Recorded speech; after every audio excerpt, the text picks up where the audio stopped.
petitioner without following the due process of law. भूमि विवादों को चिन्हित कर थाना को ही पावर दे दिया गया एग्जीक्यूशन करने का। आपका समस्या है तो चले जाइए थाना, पैसा दे दीजिए और घर तुड़वा दीजिए किसी का, कोर्ट को बंद कर दीजिए, सिविल कोर्ट को। इन्होंने प्रेशराइज करने के लिए मेरे ऊपर एक एफआईआर भी दर्ज कर दी। बहुत अच्छे, एफआईआर नंबर दीजिए। अभी हम ऑर्डर लिखाएंगे, देखिए ना, आप दीजिए, बताइए। I am here to protect you, not to trouble you.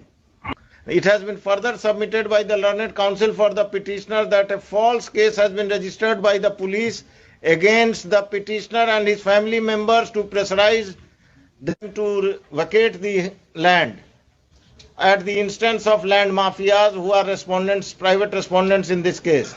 The further proceedings of FIR of Agamkuwa Police Station PS case number 801 of 2022 shall remain stayed and the police is restrained from arresting the petitioner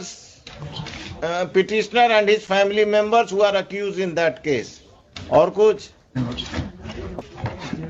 5-5 lakh सबसे हम दिलवाएंगे इनको, घर तोड़ने का मुआवजा personal pocket से। जनता दरबार अब पुलिस और सीओ मिलकर घर तुड़वा रहा घूस लेकर।